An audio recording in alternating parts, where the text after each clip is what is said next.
नमस्कार साथियों, दर्पण सीयूटी में आपका स्वागत है। देखिए, अब जो हम बात करने वाले हैं आज, सीयूटी दर्पण आपको पता है कि डेडिकेटेड चैनल है सीयूटी के लिए, कॉमन यूनिवर्सिटी एंट्रेंस टेस्ट के लिए। लेकिन इसके साथ ही साथ जो चीजें और प्रोवाइड की जाती है हमारे यहाँ कि भाई आपको कैरियर गाइडेंस भी मिलता है। और कैरियर गाइडेंस में कहीं ना कहीं हम इसमें बहुत मेजर रोल प्ले करते हैं बहुत सारे सिलेक्शन के लिए आपको, कि भाई 12th के बाद आपको कौन से करियर का सिलेक्शन करना है। देखिए, आपके पास जो टॉपिक्स आते हैं वो कौन कौन से टॉपिक होते हैं कि देखो, एक बच्चा जो है अगर वो निकलता है बेसिकली अपने यहां से पढ़ने के लिए, उसके पास कुछ पाथ आते हैं जिसमें सबसे पहले उसके पास क्या हो जाता है कि भाई 12th किया है ना। अब क्वेश्चन मार्क लग जाता है कि 12th के बाद क्या। जब तक स्कूलिंग कर रहे थे तो पेरेंट्स को भी कोई टेंशन नहीं थी, ना बच्चे को भी कोई टेंशन नहीं थी कि यार 12th तक तो हम चले जाएंगे। अब 12th के बाद बच्चों के पास चॉइस आ जाती है कि यार अब उसे क्या करना है, कौन से करियर के लिए उसे जाना है। अब उसके पास सबसे बड़ा प्रश्न होता है कि करियर, और करियर भी किस फील्ड में, है ना, और रास्ते क्या क्या है। 12th के बाद आपके पास जो अपॉर्चुनिटीज आती है हम उन पे बात कर लेंगे कि कौन कौन सी अपॉर्चुनिटी आपके पास आती है। देखिए, कुछ ये पॉइंट्स है, सब पॉइंट हम इन पे बात करेंगे कि हायर एजुकेशन। सबसे पहले हम बात करते हैं हायर एजुकेशन। 12th के बाद बच्चा पहली प्रेफरेंस देता है हायर एजुकेशन के लिए। जिस भी स्ट्रीम का बच्चा होगा वो अपनी हायर एजुकेशन करने जाएगा। जैसे आपको पता है कि पीसीएम का बच्चा है, अगर हम देखें पीसीएम का बच्चा, पीसीएम का बच्चा है वो क्या करेगा भाई, आइदर इंजीनियरिंग, है ना, और क्या होगा बीएससी। ये दोनों उसके लिए बेसिक फॉर्मेशन होते हैं, ठीक है। इसके साथ ही साथ और भी अदर फील्ड, जैसे इंजीनियरिंग में बहुत सारी फील्ड खुल जाती है ना, इसमें ब्रांचेस खुल जाती हैं। आपने देखा होगा कि सिविल, सीएस, है ना, मैक, इलेक्ट्रिकल, तो ये सारी इनके पास फील्ड खुल जाती है। वैसे ही क्या होगा कि बीएससी भी जब करेंगे तो BSc plain, BSc honour, physics, chemistry, maths और बायोलॉजी भी ले लेते हैं, है ना। बायो वाला तो सेगमेंट अलग ही।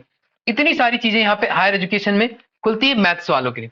फिर उसके बाद हम बात करेंगे बीए वालों के लिए। जो आर्ट्स वाले बच्चे होते हैं वो बीए में जाते हैं, बीए ऑनर्स करते हैं। बीए ऑनर्स भी किसी सब्जेक्ट के तहत करेंगे वो, या बीए प्लेन करते हैं। बीकॉम वाले बीकॉम ऑनर्स करते हैं इकोनॉमी से, बीकॉम ऑनर्स करते हैं अकाउंटेंसी के साथ, और उसके साथ साथ क्या होता है कि बीकॉम प्लेन करते हैं।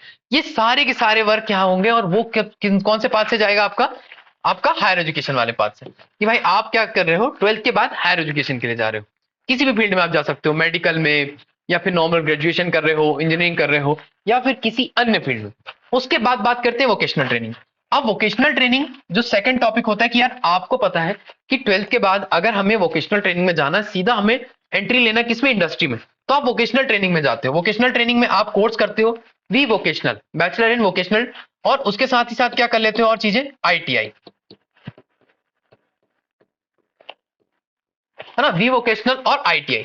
ये सारे कोर्सेज आप वोकेशनल ट्रेनिंग के अंतर्गत। इसके साथ ही साथ क्या होता है कि कुछ नेशनल और इंटरनेशनल कंपनीज होती हैं जो हमारे यहाँ पे वोकेशनल ट्रेनिंग प्रोवाइड करती है, अपने यहाँ इंटर्न्स को बुलाती है 12th के बाद, उन्हें ट्रेनिंग प्रोवाइड करती है, अप्रेंटिसशिप कराती है, और अप्रेंटिसशिप कराने के बाद अपने यहाँ जॉब में रख लेती है, या फिर उसी की जैसे फील्ड में आपको ऑफर देती है कि भाई आप यहाँ पे चले जाओ, प्लेसमेंट हो जाएगी। ये चीजें होती है आपकी वोकेशनल ट्रेनिंग के अंदर। उसके बाद बात करते हैं गवर्नमेंट जॉब्स। तो गवर्नमेंट जॉब्स में आपको पता है कि गवर्नमेंट जॉब्स के बहुत सारे पाथ होते हैं, जहां पे आपने देखा है कि गवर्नमेंट जॉब्स में आपके पास जो प्रोफाइल होती है, आप 12th के बाद ही क्या कर सकते हो, कुछ 12th लेवल पे एग्जाम्स होते हैं। जैसे आपने देखा है कि एसएससी के एग्जाम होते हैं जो 12th लेवल वाले, रेलवे के एग्जाम होते हैं 12th स्टैंडर्ड पे, है ना। उसके बाद स्टेट गवर्नमेंट के एग्जाम होते हैं, कुछ नेशनल मतलब सेंट्रल लेवल के जो एग्जाम होते हैं। तो ये सारे जो एग्जाम्स होते हैं इनको आप डायरेक्ट फाइट कर सकते हो आफ्टर 12th। और एक दूसरा पाथ होता है आपके पास कि आप 3 साल क्या कर रहे हो, ग्रेजुएशन के साथ तैयारी कर रहे हो, यूपीएससी, पीसीएस और पीएससी, और इसके साथ ही साथ कुछ अन्य एग्जाम्स होते हैं उनकी आप तैयारी कर रहे होते हो। उसके बाद प्राइवेट सेक्टर जॉब्स। अब जब बात करेंगे हम प्राइवेट सेक्टर जॉब की, तो प्राइवेट सेक्टर जॉब में आपको क्या देखना है कि भाई प्राइवेट सेक्टर जॉब में बहुत सारी अपॉर्चुनिटीज आपके सामने बनती है, बहुत सारे करियर बनते हैं। आपको कुछ डिप्लोमा कोर्सेज करने होते हैं, जहां पे आपने डिप्लोमा किया, आपको ट्रेनिंग दी गई, और आपसे क्या बोला गया कि भाई आप आ जाइए जॉब करिए। सीधे यहाँ पे क्या हो जाता है, प्लेसमेंट हो जाती है। यहाँ पे प्लेसमेंट भी सीधे सीधे हो जाती है। इसके साथ ही साथ सेकंड ऑप्शन आपके पास क्या आ जाता है कि आपने कुछ इंडस्ट्री में ट्रेनिंग लिए, है ना, सीधा आपने ट्रेनिंग लिए, और ट्रेनिंग लेने के बाद आपकी प्लेसमेंट यहाँ पे भी हो गई। फिर दूसरी चीज निकल के आती है कि प्राइवेट सेक्टर जॉब में आपने बैकएंड में काम करना चालू किया, जो बैकएंड वर्क होते हैं उसमें आपने काम करना चालू कर दिया, वो भी आपके पास करियर अपॉर्चुनिटी बनती है। कुछ होती है एलआईसी, है ना, अदर बीमा, बैंकिंग, और ये वाले सेक्टर होते हैं जिनको हम बोलते हैं सर्विस सेक्टर। इस सेक्टर में आपको सीधे सीधे यहां से अपॉइंट कर लिया जाता है कि 12th के बाद आप क्या करेंगे, इनके एजेंट बन जाएंगे, इनके कोऑर्डिनेटर्स बन जाएंगे और इनके साथ मिलकर आप काम करने लगते हो। उसके बाद होता है क्या, इंटर्नशिप। इंटर्नशिप मैंने आपको बताया था कि इंटर्नशिप में भी क्या होगा कि कुछ कंपनियां होंगी या फिर कोई एजेंसीज होंगी या फिर कोई गवर्नमेंट ऑर्गेनाइजेशन होगी, ये आपको अप्रेंटिसशिप का मौका देती है ना। और अप्रेंटिसशिप के बाद, सॉरी, इंटरप्रेन्योरशिप देखना है हमें, है ना। अप्रेंटिसशिप तो वोकेशनल ट्रेनिंग में आ गया था। अब देखिए इंटरप्रेन्योरशिप। इंटरप्रेन्योरशिप में क्या होगा कि आपने ये देखना है, सीधे सीधे आप किसी भी उद्यम बनना चाहते हो, उद्यमी बनना चाहते हो, किसी व्यापार को खोलना चाहते हो, कोई स्टार्टअप चालू करना चाहते हो, तो उसके लिए भी आपको क्या है, सर्विस प्रोवाइड की जाती है। तो जो स्टार्टअप होते हैं, है ना, स्टार्टअप, इसके साथ ही साथ कोई कंपनी आपको खोलनी है ना, और दूसरे जो भी सेक्टर होते हैं, उन सभी सेक्टर में आप क्या कर सकते हो, एंटरप्रेन्योरशिप को डेवलप कर सकते हो। इसके लिए कोई जरूरी नहीं एंटरप्रेन्योरशिप के लिए कि आपके पास कोई डिग्री होना चाहिए, कुछ होना चाहिए, आपके पास एक बेस्ट आइडिया होना चाहिए, बेस्ट आइडिया होना चाहिए। और उसके साथ साथ क्या होना चाहिए भाई, आपके पास रिस्क टेकिंग एबिलिटी होना चाहिए कि आप रिस्क ले सकते हो अपनी लाइफ में। और इस एज में जब आप 12th के बाद मैच्योरिटी अगर दिखाते हो और इसमें जाते हो, ये भी आपके पास कुछ अच्छा, बहुत अच्छा अपॉर्चुनिटी बनती है। अगली बात करते हैं हम, हायर एजुकेशन इन अब्रॉड। देखो ये तो बेसिक चीज थी कि जो हमारे पास क्या होते हैं, कुछ सब पॉइंट्स होते हैं। इन सब पॉइंट्स के बाद हमारे पास जो मेन मोटिव आता है वो हायर एजुकेशन इन अब्रॉड।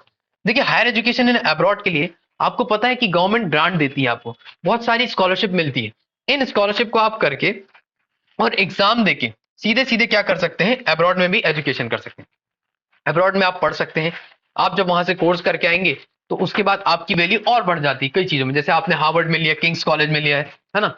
तो इस तरह के जो यूनिवर्सिटीज होती है, कोलंबिया में लिया आपने एडमिशन, तो ये सारी जो यूनिवर्सिटीज होती हैं, इन यूनिवर्सिटी में पढ़ के आपकी एक वैल्यू अलग ही क्रेडिट होती है, मतलब आपको एक क्रेडिबिलिटी मिलती है अलग से। जब आप भारत में आते हो तो उस चीज का महत्व और ज्यादा बढ़ जाता है।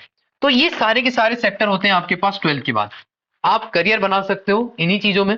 और इसके बाद जो एक और ऑप्शन आता है, अब आपके स्किल पे, आपकी स्किल, अगर आपके पास स्किल है स्पोर्ट्स की,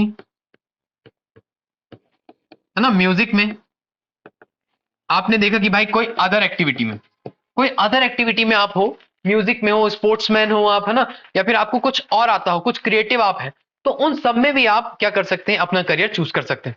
इसको करियर को चूज करने के साथ साथ आप अपनी एजुकेशन भी कर सकते हैं। जैसे आर्ट्स वाले स्टूडेंट हैं तो बीपीए का कोर्स कर सकते हैं आप इसी में, कि भाई bachelor in performing art, bachelor in performing art में आप अपनी स्किल के अकॉर्डिंग कोर्स को चूज कर सकते हैं और कोर्स में एनरोल होके अपनी जो एबिलिटीज है उसको क्या कर सकते हैं, एक गाइड भी प्रदान कर सकते हैं और उसके साथ साथ कुछ चीजों को उसमें एड ऑन किया जा सकता है। तो ये सारे के सारे पाथ आपके पास आफ्टर 12th मिल जाते हैं। आप इस पे भी ध्यान दे सकते हैं। ये सेशन आपको कैसा लगा, आप इसके बारे में कमेंट सेक्शन में बता सकते हैं। और भी अगर कुछ प्रश्न है आपके मन में, आफ्टर 12th आप क्या क्या अपॉर्चुनिटीज के लिए जा सकते हैं या क्या कोर्स कर सकते हैं, तो आप प्लीज हमें कमेंट सेक्शन में बताएं। हम आपको यथासंभव वहां पे हल करने का प्रयास करेंगे, आपकी जो भी क्यूरी होगी उसको हम बताएंगे। Thank you so much.